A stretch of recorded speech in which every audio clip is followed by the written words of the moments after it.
Em entrevista a uma rádio da Bahia, o presidente Jair Bolsonaro lembrou como foi impedido de comandar o combate à pandemia por decisões do Supremo Tribunal Federal e criticou decisões de governadores e prefeitos. Bolsonaro afirmou: "Por mim, não teria carnaval. Só que tem um detalhe: quem decide não sou eu. Segundo o Supremo Tribunal Federal, quem decide são os governadores e prefeitos. Então, não quero aprofundar nessa que poderia ser uma nova polêmica. Em fevereiro do ano passado, estava engatinhando a questão da pandemia e eu declarei emergência. Governadores e prefeitos ignoraram, fizeram o carnaval no Brasil. As consequências vieram. Chegamos a 600 mil óbitos e alguns tentaram imputar a mim essa realidade." O presidente relembrou: "É uma verdade, todo o trabalho de combate à pandemia coube aos governadores e prefeitos. A mim, coube enviar recursos para estados e municípios. No total, para combater a pandemia, gastamos 700 bilhões de reais. Dinheiro para auxílio emergencial, compensar a perda de receita por parte de estados e municípios, legislação para pequenos empresários, recursos vultosos para estados e municípios, medicamentos, equipamentos, respiradores." O presidente lembrou que a CPI da pandemia, também conhecida como CPI do circo, recusou-se a investigar os indícios de corrupção com os recursos federais enviados aos estados e municípios e apontou que os fatos estão sendo investigados na Assembleia Legislativa do Rio Grande do Norte. Bolsonaro disse: "O governador da Bahia deve explicar, já que é o chefe do consórcio Nordeste, para onde foram os 49 milhões de reais. O senhor Gabas sumiu com essa grana. Não teve respirador, nenhum respirador chegou. Não foi apurado na CPI do Senado, está sendo apurado na CPI do Rio Grande do Norte. Infelizmente, o STF determinou que caberia a governadores e prefeitos. Tudo o que eu fizesse seria ignorado por eles.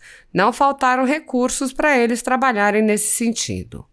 Nesse contexto, ao comentar medidas restritivas sendo adotadas após a emergência da chamada quarta onda na Europa, Bolsonaro advertiu: "Se houver no Brasil, vão quebrar de vez a economia de nosso país."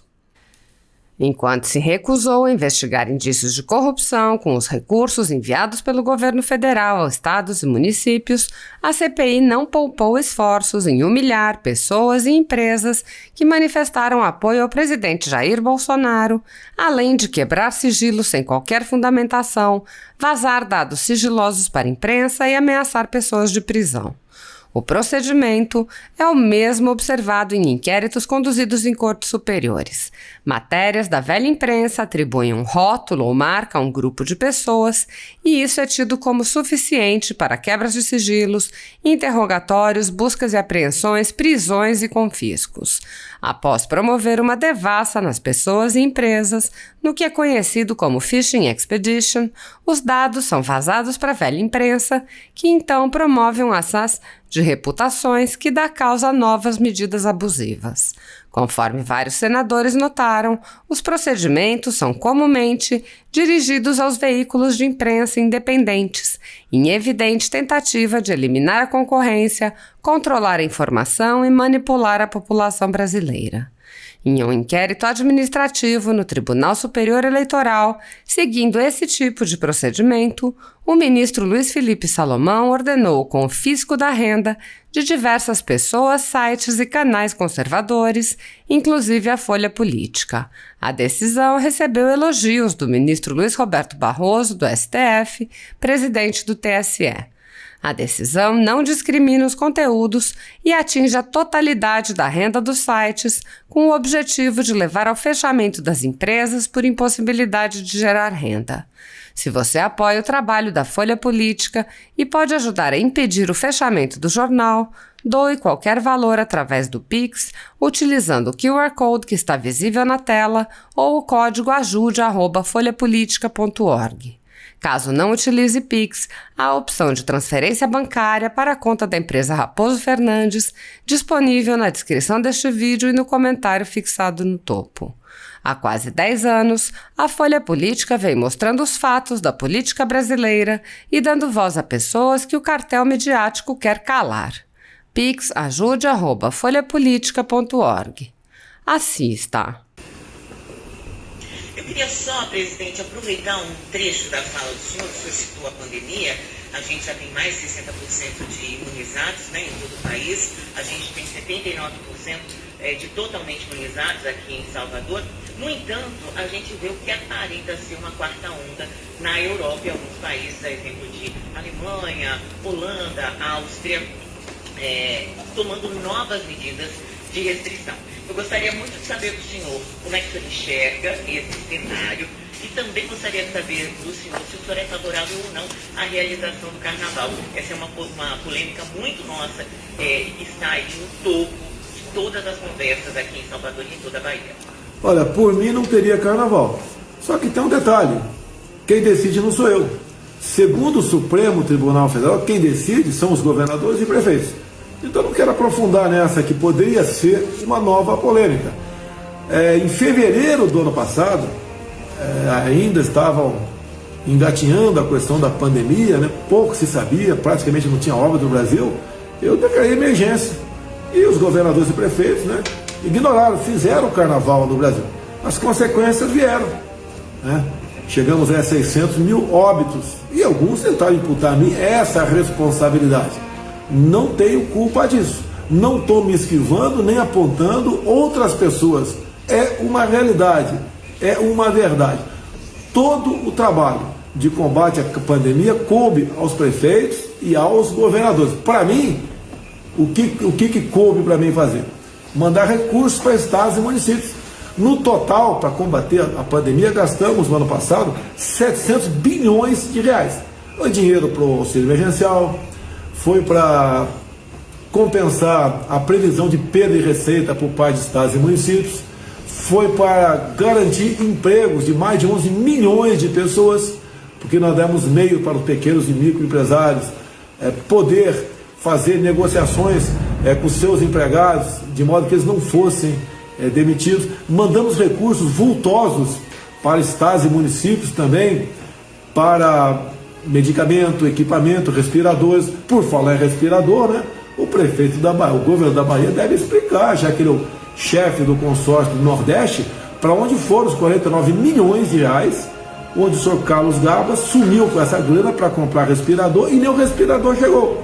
E nada foi apurado na CPI aqui em Brasília. Está sendo apurado lá na CPI, lá do Rio Grande do Norte. Ou seja, o governo federal fez a sua parte. Infelizmente, o Supremo Tribunal Federal determinou que o combate efetivo à pandemia tinha que ser feito por governadores e prefeitos. Tudo que eu fizesse seria ignorado por parte de governadores e prefeitos. Então, os governadores e prefeitos têm essa responsabilidade no combate à pandemia. Não faltaram recursos para eles trabalharem nesse sentido. Esse cenário internacional, como é que o senhor avalia? Só ainda pedindo para o senhor responder a pergunta que eu fiz no meio, né? Essa questão das restrições que já acontecem na Alemanha, na Bélgica, na Áustria e em outros países europeus por conta do que seria uma quarta onda da pandemia do novo Covid. Bem, o que eu falei desde março do ano passado? Fui muito criticado. Repito, tínhamos dois problemas: o vírus e o desemprego. Deveríamos tratar os dois de forma simultânea e com a mesma responsabilidade. Bateram muito em mim. Estou vendo que alguns países da Europa, sim, estão retomando medidas de lockdown. Se tiver outros lockdowns pelo Brasil aqui, em estados e municípios, vão quebrar a economia de vez em nosso país. O mundo está com esse problema, não é exclusivo do Brasil. Morre gente no mundo todo, né, infelizmente, por causa da Covid. O único país que teve uma CPI para tentar derrubar o presidente foi o Brasil. Eu sou responsável, segundo eles, por essas 600 mil mortes no Brasil. Agora, eles não se responsabilizam por desvios vultosos no dinheiro que mandamos para combater a Covid. Imagine se você tem um parente, um amigo, que precisa de uma hemodiálise. Chega no hospital, não tem equipamento, ele vai morrer. A pessoa vai para o hospital, vai atrás do respirador, não tem, porque o governador da Bahia aí, né, através do senhor Carlos Gabas, o operador do consórcio Nordeste, sumiu com o dinheiro, vai morrer gente. Essa é uma realidade que não se fala por aí. Então, o que nós devemos fazer? Cada um fazer a sua parte. Nós fazemos a nossa parte. Outra onda sim está vindo. é uma realidade que temos que enfrentar, não adianta se esconder, nem culpar ninguém, né, por essa tragédia que está acontecendo no mundo todo. Bom dia, ministro João Roma. Quero aproveitar nesse bom dia, dar bom dia também a Adelson Carvalho, nosso apresentadora, que é apresentador de Sociedade Urgente e também faz parte dessa entrevista para conversar com o senhor, presidente. Bom dia, presidente. Aqui é Adelson Carvalho. De segunda a sexta eu apresento aqui o Sociedade Urgente. Inclusive já nos falamos, né, quando eu citei para o senhor que logo a gente faria uma entrevista com o senhor João Roma também. Bom dia para ele. Presidente, eu viajo bastante no interior da Bahia, amo meu estado e eu percebo o seguinte, que as pessoas perguntam pelo senhor na Bahia. O que o senhor pretende fazer? O senhor deve ter estudos quanto à sua popularidade no nosso estado. O que o senhor pretende fazer para melhorar a sua imagem aqui na Bahia, presidente? Olha, a gente sofre um ataque de parte da grande mídia 24 horas por dia. Não tem boa notícia por parte dessa grande mídia. Por exemplo, agora há pouco, a Petrobras anunciou um investimento de $1 bilhão lá na refinaria Abreu e Lima. Vocês devem lembrar que 3 refinarias foram propostas pelo governo do PT no passado. Essas refinarias não foram concluídas. Se gastou em torno de R$100 bilhões, não chegou a lugar nenhum. Hoje nós importamos, em média, 25% dos combustíveis que nós consumimos aqui, porque a nossa capacidade de refino inexiste. E o preço também está alto por causa disso. Então, quando a gente fala em popularidade, ela vem em cima de trabalho que você faz, não comprando parte da mídia como se fazia no passado. Há uma grande rede de televisão aí, bate em mim muito por causa disso. Faturava alguns bilhões por ano e isso foi reduzido em pelo menos 80%. Então a preocupação minha não é ser popular, é ter as obras, é fazer, é pegar os recursos públicos e investir corretamente em todo o Brasil. Vem daí, no meu entender, a sua popularidade. Eu não posso fazer algo artificial. Se você pegar, por exemplo, os 14 anos daquele último governo, eles, segundo o próprio ex-ministro Palocci, só não aparelharam, só não roubaram lá no Banco Central. No resto foi tudo aparelhado. Um assalto enorme. No próprio BNDES, segundo a deputada Paula Belmonte, aqui do DF, que foi vice-presidente da CPI do BNDES, ela disse que em 14 anos de PT se desviou aproximadamente R$500 bilhões só do BNDES. O BNDES está hoje em dia saneado, não tem problema lá. Você pode ver como era a Caixa Econômica, Banco do Brasil no passado, totalmente loteado. A Caixa Econômica, mesmo baixando suas taxas de juros, tem lucros maiores que naquela época, atualizando inclusive os seus valores. Os Correios, por exemplo, que ficavam no 0 a 0 ou tinham prejuízo, o ano passado teve lucro de R$1,5 bilhão. Esse ano a previsão dos Correios é ter lucro de R$3 bilhões. Olha Itaipu Binacional, que quase nada investia na região. Somente o ano passado investimos R$2,5 bilhões na região. Entre outras coisas, estamos concluindo a segunda ponte com o Paraguai. Fizemos a extensão do aeroporto de Foz do Iguaçu em 600 metros. Estamos na iminência de começar a receber pousos internacionais de pessoas que vêm visitar aí a região, as cataratas do Iguaçu. Olha como é que eram os Correios no passado, né? Repetindo aqui os Correios, o governo do PT comprou papéis, o seu fundo de pensão, do governo de empresas venezuelanas. Não podia acontecer outra coisa a não ser dobrar a contribuição dos servidores do Correio para poder pagar a pensão para eles.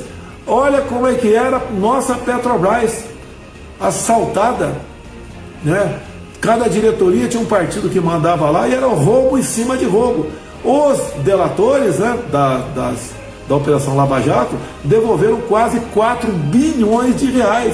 Assim era o nosso governo. E pegamos muita dívida deste pessoal. Estamos pagando dívidas enormes ainda de coisas do passado. Olha, por exemplo, a questão de gás no Brasil. Apesar de custar R$50 o gás lá na Petrobras, que até na ponta da linha chega a bater 130, o pessoal tem que saber por que chega a 130. Gás nós poderíamos ter muito mais barato na Petrobras, em vez de 50, talvez 40, 35 reais. O que o governo do PT fez, juntamente com o governo da Bolívia, Evo Morales? O senhor Lula autorizou o Evo Morales a expropriar, a tomar uma refinaria nossa na Bolívia. E 40% do gás consumido no Brasil vinha de lá. O preço subiu assustadoramente. E nós, obviamente, faltando o gás aqui, você se submete à importação, onde o preço é cada vez mais caro. E olha o problema do gás. No Reino Unido, a inflação nos últimos 2 meses foi de 300% no gás. Na Europa, está na casa de 200% o valor do gás. Consequências, por que isso? Roubalheira no passado, e também as consequências da política do fica em casa, a economia a gente vê depois.